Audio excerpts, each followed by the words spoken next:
A thing of beauty is a joy forever. Poem by one of the greatest English poets, John Keats, 1795 to 1821. A poet of romance, romanticism is deep in it. And remember, this poet of romance was basically a surgeon, एक शल्य चिकित्सक थे,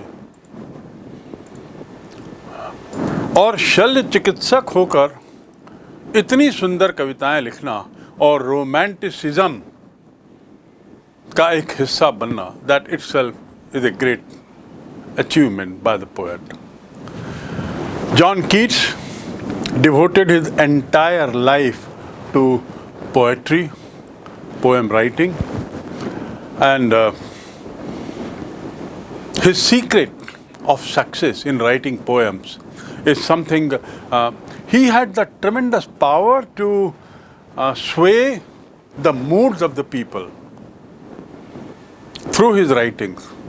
He had the tremendous ability to produce delight through his poem, through his lines. Primarily, he had the gift of the gab. He was excellent in writing, and he was able to perceive, go into it, the world of nature and the mood. It is this excellence that made him excel in poem writing. This poem, A Thing of Beauty, The Joy Forever, is not a poem by itself, but it is rather an excerpt. And a very small part of it is taken for you in this book, in your course. Though it is a small part, but it's the most powerful part of the whole book. The excerpt is from the famous book of poem by titled Andy Minoan, a poetic romance, and it is a poem where a shepherd मतलब जो जानवरों को चराता है, a shepherd is in search of a goddess moon.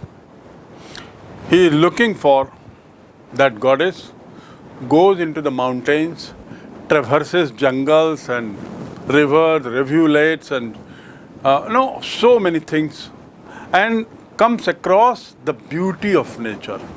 It is this thing that is narrated all along in the poem, and through nature, the poet intends to highlight the importance of beauty. A thing of beauty, एक सुंदर वस्तु. यह एक कविता है जो आपकी पुस्तक flamingo में कविता क्रम में चौथी कविता. A poem from your book Flamingo, class 12. The title is A Thing of Beauty by John Keats. About John Keats, I have already told you the kind of poet that he was. And this poem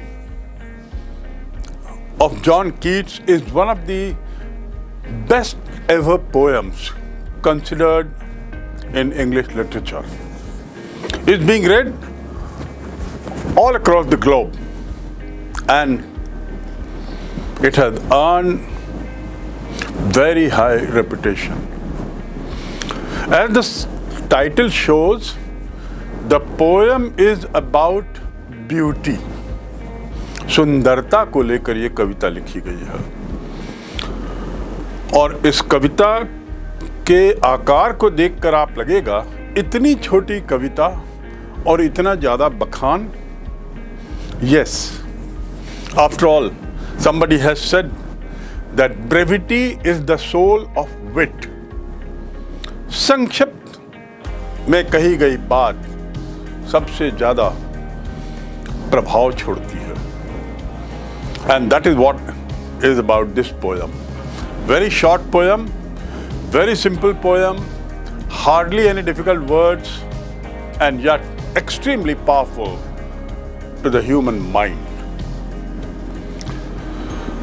जैसा कि शीर्षक से दिख रहा है, ये कविता सुंदरता को लेकर है और कवि इस कविता में सुंदरता को लेकर क्या कह रहा है, इसको पढ़ने के बाद आप समझ जाएंगे कि how important is beauty in our life, how one can perceive beauty in everything that's around us and make life richer, happier, and much more satisfying. So let's see what the poem is all about. I'll do para-wise, divided into broadly 4 paragraphs, translate them into Hindi side by side, along with picking up the difficult words that come across in this poem and giving its meanings and different uses. ऐसा करने से आपको पंक्ति bye पंक्ति इसका हिंदी में अनुवाद भी समझ में आएगा और कठिन शब्दों के विभिन्न उपयोग और कठिन शब्द जो हैं, तथाकथित कठिन शब्द, वैसे तो इस कविता में सभी शब्द बड़े सरल हैं, लेकिन इस किस कॉन्टेक्स्ट में किस शब्द का क्या अर्थ है वो आप यहाँ समझेंगे और उसका बेहतर उपयोग जानेंगे। तो हियर वी स्टार्ट, एक सुंदर वस्तु। I would like to draw your attention to the summary of this poem. इस कविता का निचोड़ क्या है, दूसरे शब्दों में जिसे मैंने कहा भावार्थ। इस कविता का भावार्थ क्या है, इसमें जो कवि ने जो अपने विचार व्यक्त किए हैं और विभिन्न चीज़ों का जो जिक्र किया है, ये तो हमने भी देखा है, आपने भी देखा है, लेकिन उसको एक कविता के रूप में लिखकर कवि कहना क्या चाहते हैं। What does the author want to draw your attention to? What does the author want to convey to you through this poem? Obviously, this poem is about beauty. So one thing is very clear. This poem is aimed at speaking about beauty. Second, as I have been saying repeatedly, this poem is there that speaks of beauty, about beauty and of beauty, दोनों में अंतर है। सुंदरता के बारे में और सुंदरता की। सुंदर चीज़ों की सुंदरता क्या है, this poem tells you. Third, the author also wants to highlight the importance of nature. प्रकृति की ओर आपका ध्यान खींचना चाहती है। ईश्वर ने,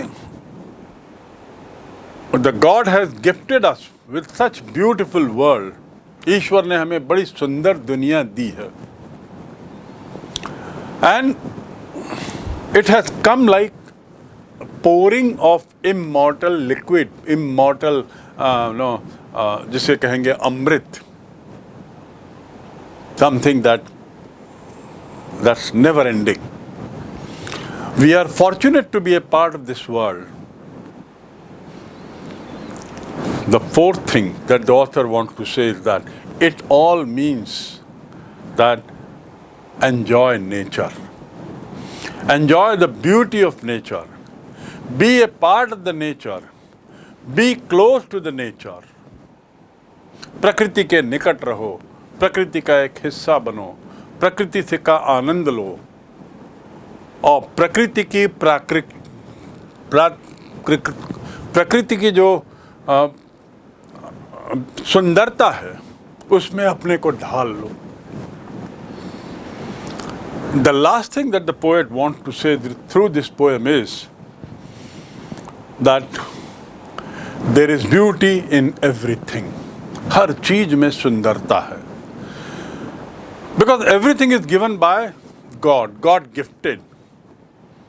तो ये जो प्रकृति है, इस प्रकृति में हर चीज सुंदर है, रमणीय है, मन को शांत करने वाली है. तो निराशा का जो पर्दा हमने अपने ऊपर ढांक लिया है, हताशा जो कई बार हम में छा जाती है, डिस्पॉन्डेंट जो हम हो जाते हैं, ग्लूमी हो जाते हैं, डिस्पाइट से भर जाते हैं, स्पाइट से भर जाते हैं, ये सब को हटाओ और अपने को सुंदरता से जोड़ो. There is beauty in everything and a thing of beauty is joy forever. हर चीज में सुंदरता है और हर सुंदर चीज का जो आनंद है वो अनंत है. जॉय फॉर एवर, हमेशा के लिए वह आनंदमयी ही रहती है. So stay connected with this earth, with this world, and you will be a better man. This is what is the summary of this poem. A thing of beauty is a joy forever. The most famous line of this poem is the very first line. We may call it the punch line. It has become an oft-quoted line by speakers, by writers, by poets, by people, by learners and educationists, etc. A thing of beauty is a joy forever. In fact, this line itself is a poem. एक वस्तु जो सुंदर हो वो हमेशा आनंददायी होती है. फॉर एवर मतलब हमेशा. मैंने भारत हमेशा के लिए छोड़ दिया है. I have left India for ever and settle down in America. I have stopped the bad habit of getting up late for ever. मैंने हमेशा के लिए सुबह विलंब से उठने की आदत को त्याग दिया है, छोड़ दिया है, तिलांजलि दे दी है. जॉय आनंद, ब्यूटी सुंदरता. कोई भी वस्तु जो सुंदर है, कोई भी सुंदरता वाली चीज आनंददायी ही नहीं होती बल्कि वो हमेशा के लिए आनंददायी होती है. And that is the beauty of a beautiful thing. यही सुंदर वस्तुओं की सुंदरता है कि वे हमेशा चिरंतन सतत रूप से आनंद देती हैं, खुशी देती हैं, उल्लास देती हैं. A thing of beauty is a joy forever. Its loveliness increases. It will never pass into nothingness. Its loveliness increases. उसकी सुंदरता बढ़ती रहती है. Loveliness, देखिए, लव माने प्यार करना, लव माने स्नेह, लवली माने सुंदर, प्यारा, स्नेहिल, और लवलीनेस मतलब सुंदरता, स्नेहिलता. इसकी स्नेहिलता सतत रूप से बढ़ती रहती है. सुंदरता कभी कम नहीं होती, क्षीण नहीं होती, कमजोर नहीं होती. It will never pass into nothingness. Nothingness अर्थात शून्य, नथिंगनेस अर्थात नगण्यता, शून्य, अस्तित्व में ना होना, नथिंगनेस. पास इनटू चले जाना. यह कभी भी नगण्यता के रूप में नहीं चले जाती. सुंदरता जो है वह कभी भी शून्य नहीं होती. सुंदरता चिरंतन है, सदैव है, लगातार है. It will pass, it will never, never मतलब कभी नहीं, फॉर एवर मतलब हमेशा, नेवर यानी कभी नहीं. I never get up late in the morning, मैं कभी भी विलंब से सुबह नहीं उठता।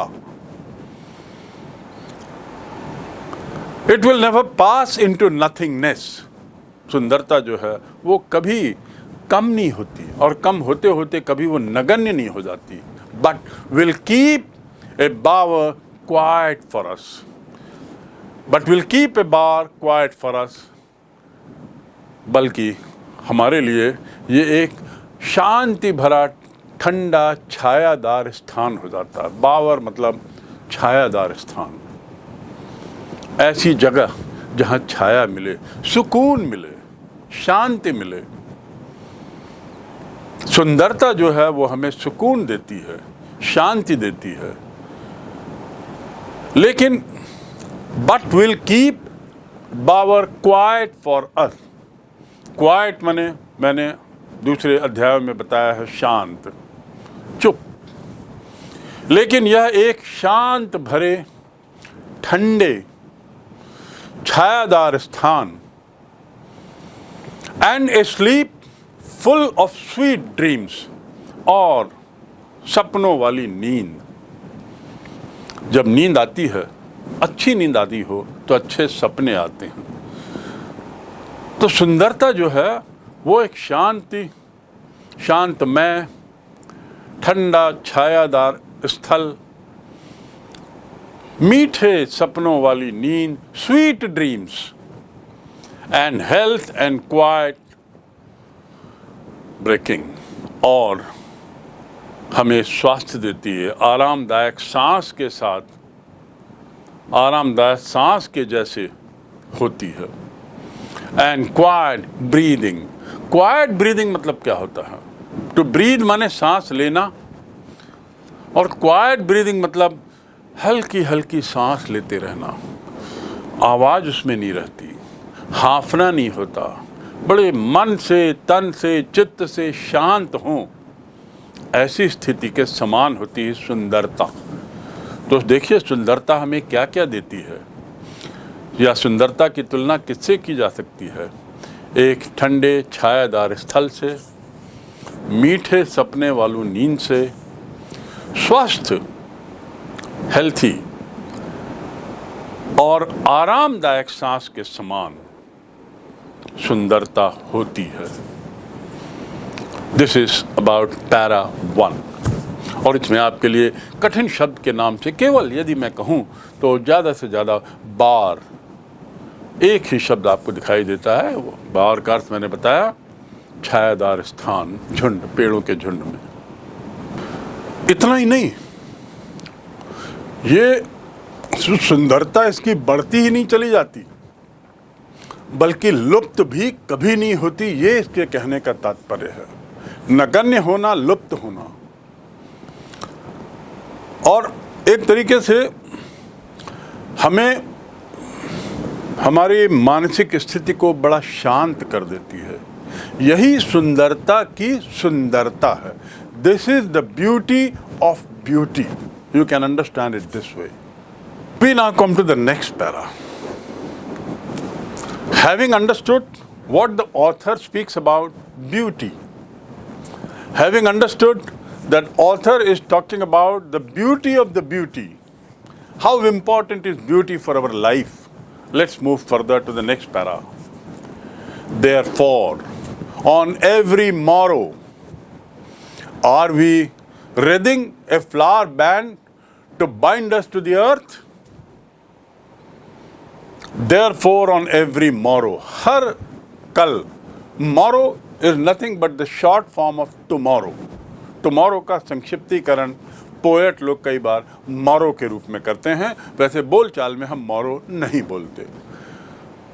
Therefore मतलब इसलिए, are we wreathing a flower band to bind us to the earth? Flower band मतलब फूल का एक गुच्छा, फूल का एक कहना चाहिए गूथा हुआ गुच्छा। इसीलिए हर सुबह, ऑन एवरी मॉरो, इसीलिए हर सुबह हम अपने को पृथ्वी से बांधे रखने के लिए कुछ करते हैं। हम अपने को जमीन से जुड़े रखने के लिए कुछ करते हैं। और क्या करते हैं? हम फूलों वाला कमरबंद, हम फूलों के बंधन को गूंथते हैं और उससे अपने को धरती से बांध लेते हैं। ये एक व्याख्या है। धरती से बांधना, फूलों से गूंथना, इसका अर्थ ये है कि हम अपने को धरती से जोड़ के रखते हैं, उसकी सुंदरता से जोड़ के रखते हैं। फूलों से तात्पर्य उसकी विश्व की सुंदरता से की ओर इशारा है कवि का। ए फ्लावर, ए फ्लावरी, फूलों जैसा, फ्लावरी मतलब फूलों जैसा, band to bind us, to bind मतलब बांधना, बैंड मतलब गूथा हुआ, जो भी रिस्ट बैंड बोलते हैं, वायर बैंड बोलते हैं, तो बैंड मतलब बंधन। तो फूलों का बंधन, उससे हम अपने को धरती से जोड़ के रखते हैं। फूलों की सुंदरता हमें अपने को धरती से संबंधित बनाए रखती है। स्पाइट ऑफ डिस्पोंडेंस, स्पाइट मतलब क्या होता है? घृणा। स्पाइट मतलब द्वेष, घृणा। डिस्पोंडेंस अर्थात निराशा। Why are you looking so despondent? तुम इतने निराश क्यों दिख रहे हो? और don't say all this with spite, घृणा, नफरत, ईर्ष्या के साथ, द्वेष के साथ ये मत बोलो। स्पाइट बहुत तेज घृणा, तीव्रता रहती है उसके घृणा में, उसे कहते हैं स्पाइट। स्पाइट ऑफ डिस्पोंडेंस, निराशा और घृणा, of inhuman dearth of noble nature, inhuman अमानवीय, ह्यूमन मतलब मानवीय, इनह्यूमन मतलब अमानवीय। डर्थ माने कमी। There is a dearth of good young people who can work hard। आज युवा, ऐसे युवाओं की कमी है जो कठिन श्रम कर सकें। There is a dearth of people, shortage of people. There is a dearth of good English speaking people in this area। अच्छी अंग्रेजी बोलने वालों की इस क्षेत्र में कमी है। तो ये हुआ dearth. So what is the dearth here? Dearth of the inhuman dearth of noble nature। noble, देखिए noble की स्पेलिंग देखिए। noble मतलब बहुत उच्च श्रेणी का, नेक। You are very noble hearted person, आप बहुत नेक दिल वाले इंसान हो। He is a noble man, spelling is NOBLE। और एक होता है नोबेल प्राइज, नोबेल पुरस्कार, विश्व का सबसे बड़ा पुरस्कार, पैसे की सबसे ज़्यादा पैसा उस पुरस्कार में मिलता है, उसे कहते हैं नोबेल पुरस्कार, जो एक व्यक्ति के नाम से है, सर अल्फ्रेड नोबेल, और उसकी स्पेलिंग है NOBEL। तो आपको स्पष्ट याद रखना चाहिए कि नोबल मतलब नेक, नोबल मतलब उच्च श्रेणी का, और नोबेल एक व्यक्ति का नाम जिसके नाम से पुरस्कार है। यहाँ बात हो रही है नोबल की। तो ऐसे लोगों की कमी है जो नेक नेचर के हैं, नेक प्रकृति वाले हैं, जो मानवीय हैं। ऐसे लोगों की कमी है आज। This is what author has to say. Of gloomy days, gloomy मतलब अंधकार में, अंधकार में, अंधकार में दिन। Of all the unhealthy and over darkened ways, ऐसे सब अस्वस्थ और अंधकार में रास्ते, सब अस्वस्थ और अंधकार में। डार्कंड, ओवर को देखिए कैसे लिखा है, O'(ER। इसका मतलब ओ के बाद वी जो है उसको हटाकर एपोस्ट्रॉफी लगा दिया है। That is also correct English, you can do that. So in order to shorten it, he just put an apostrophe over darkened ways। darkened मतलब अंधकार में रास्ते, अंधकार में मार्ग। of all the unhealthy, अस्वस्थ, अस्वस्थ, unhealthy और darkened ways मतलब अंधेरे रास्ते। made for our searching, खोजने के लिए, मेड फॉर आवर सर्चिंग, खोजने के लिए। इसका अर्थ क्या हुआ? इसीलिए प्रत्येक सुबह हम अपने को पृथ्वी से बांधे रखने के लिए, पृथ्वी से जुड़े रखने के लिए फूलों वाला कमरबंद चुनते हैं, फूलों वाले कमरबंद का उपयोग करते हैं, उसे गूंथते हैं। निराशाजनक, द्वेष, मानवीय मूल्यों की कमी, उदासी के दिनों की ये सब अस्वस्थ और अति अशुभ अंधकार में रास्ते की खोज हम करते रहते हैं। ये निराशा वाली पंक्ति है। इस पैराग्राफ में बिल्कुल उल्टा कहा गया है जो पहले पैराग्राफ में कहा है। पहले पैराग्राफ में, पहले अनुच्छेद में कवि ने सुंदरता का बखान किया है, उसकी महत्ता को बताया है, और दूसरे में वो बताता है कि एक ओर जहाँ सुंदरता है वहीं दूसरी ओर मानव मन में ये सब बातें भरी हुई है। निराशा है, अंधकार है, अस्वस्थ माहौल है और रास्ते में भटक गया है, खोज रहा है वो अपने। तो उसको लेके कहना है कवि का कि इन सब की कमी है और रास्ते भटक गए हैं, खोजते रहते हैं, लेकिन इसके बावजूद, हाँ, इन सब के बावजूद कोई सुंदरता का रूप हमारी उदास अंतरात्माओं से नीरसता का आवरण उतार लेता है। This is what he is saying. ये सब बोलने के बाद वो कहते हैं यस, हाँ, इन spite of all, in spite of मतलब के बावजूद। पहला एक शब्द था स्पाइट, केवल स्पाइट, स्पाइट मतलब द्वेष। इन स्पाइट ऑफ मतलब के बावजूद, इन प्लेस ऑफ के बदले में। तो यहां है इन spite of, in spite of all, ये सब बुराइयों के बावजूद। कवि ने शुरू में बुराइयां गिराई, gloomy days, dearth of noble souls, despondence, spite, darkness everywhere, and then he says, लेकिन, yes, लेकिन हाँ, इन सब के बावजूद some shape of beauty moves away, some shape of beauty, कोई सुंदर आकार, कोई सुंदरता का रूप हमारी उदासी को दूर कर देता है। मूव्स अवे, क्या चीज को दूर कर देता है? हमारी उदासी के आवरण को। पैल फ्रॉम आवर डार्क स्पिरिट, पैल माने आवरण, पैल माने चादर, पर्दा। जो इन सब चीजों में, इन जो निराशाजनक चीजें हैं, जो ग्लूमी हैं, जिसमें डर्थ है, कमी है, अनहेल्थी हैं, इन बुराइयों को सुंदरता का कोई रूप, सुंदरता का कोई पहलू इन सब बुराइयों को आवरण से ढक देता है, और निराशा की जो भावना है, हमारे उदास अंतरात्माओं के अंदर की जो नीरसता है, उसको दूर कर देता है, उससे उस आवरण को उतार देता है। So this is a very important line again. First paragraph about the poem beauty.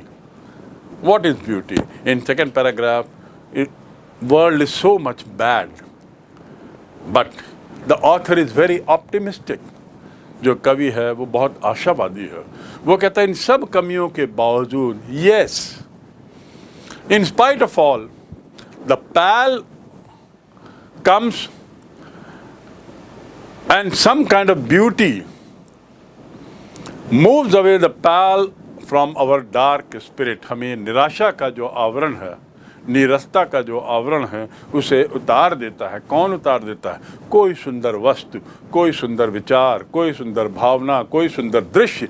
यानी सुंदरता की अहमियत की ओर इशारा कर रहा है कवि यहाँ पर, राइट। स्पिरिट्स मतलब आप जानते हैं, स्पिरिट मतलब आत्मा, अंतरात्मा, स्पिरिट। और एक स्पिरिट आप केमिस्ट्री में उपयोग करते हैं, और यहाँ पे भी स्पिरिट है। वो स्पिरिट का मतलब है अंतरात्मा। अंतरात्मा से निरस्ता की जो चादर है, उदासी की जो चादर है, निराशा की जो चादर है, हताशा की जो चादर है, जीवन से हताशा की, उसको हटा देती है कोई भी सुंदर वस्तु, कोई भी सुंदरता, कोई भी ऐसी चीज जिसमें सुंदरता हो। कुछ शब्द हैं जिसके अर्थ जानने जरूरी हैं। मैंने वैसे बताया है, but here again let me tell you, wreathing मतलब गुथा हुआ। आपने देखा होगा, हम फ्लावर रेत किसी मृत व्यक्ति के शरीर के सामने रखते हैं, उसे कहते हैं फ्लावर रेत, WREATS। एंड टू रिद माने, उच्चारण देख लीजिए, टू रिद, जब वो क्रिया होती है तो रिद, रिद माने गूंथना, और रेत माने फ्लावर का गुच्छा जो गोलाकार रूप में सामान्यतया रहता है, उसको हम जब किसी मृतात्मा के पैर या छाती के ऊपर, सिर के ऊपर रखते हैं तो फ्लावर रेत कहलाता है। बाइंड यानी बांधना, bind, bound, bound. Don't bind me with your time table, अपने समय सारणी में मुझे मत बांधो भाई। Let me B free. कोई कहता है मैं वहाँ 5 बजे पहुँच रहा हूँ, तुम 5:05 में आ जाना। मैं कहता हूँ sorry, don't bind me with your time table. बांधना, और बाइंड मतलब सामान्य बांधना भी। Don't bind these books, bind it all together in one bundle, इन सबको एक बंडल में बांध दो। ग्लूमी माने निराशाजनक, उदास। Why are you looking so gloomy today, आज तुम इतने उदास क्यों लग रहे हो। ग्लूम माने उदासी, ग्लूमी माने उदास। पैल, PALL, पैल माने आवरण, पर्दा। And as I said, spirits means अंतरात्मा। डार्कंड माने अंधकार, डार्क से बना है darkened. You have darkened the room, क्रिया बन गई है। Dark, darkened, darkened. To darken मतलब अंधेरा करना, to darken, darkened, darken. Have you darkened the room my dear friend, क्या तुमने कमरे में अंधेरा कर दिया है। So that we can start our photographic related work. पहले जो रील बनती थी फोटो की, आज से 20 साल 25 साल पहले तक, वो डार्क रूम में बनती थी। उसके लिए कमरा बिल्कुल अंधेरा किया जाता था, तब जाके फोटो उभरती थी, प्रिंट निकलता था। तो darken, have you darken the room. Inhuman मतलब अमानवीय। Hitler is famous for, Hitler is notorious for inhuman behaviour. अब देखिए, फेमस मतलब होता है प्रसिद्ध, और नटोरियस मतलब भी होता है प्रसिद्ध। लेकिन फेमस की प्रसिद्ध का अर्थ है अच्छी चीज के लिए, और नटोरियस की प्रसिद्धि का अर्थ है बुरी चीज के लिए। दाऊद जो डॉन है, he is not famous, he is notorious. अपराधी लोग फेमस नहीं होते, अपराधी लोग नटोरियस होते हैं, बदमाश। So Hitler is notorious for inhuman behaviour. और डर्थ मैंने बताया shortage, there is dearth of sugar in the market, there is dearth of sodium in his body, उसके शरीर में सोडियम की थोड़ी कमी है। So with this second para comes to an end, and now you can compare the first paragraph with the second. In spite of all, in spite of saying so many times you have come, मेरे बारंबार कहने के बावजूद भी तुम आए हो। So in spite of is a very very important word, और केवल spite का अर्थ होता है घृणा, ईर्ष्या, घृणा, नफरत, और in spite of को उपयोग करेंगे तो इसका अर्थ होगा के बावजूद। And such is the grandeur of dooms is the last paragraph of the poem.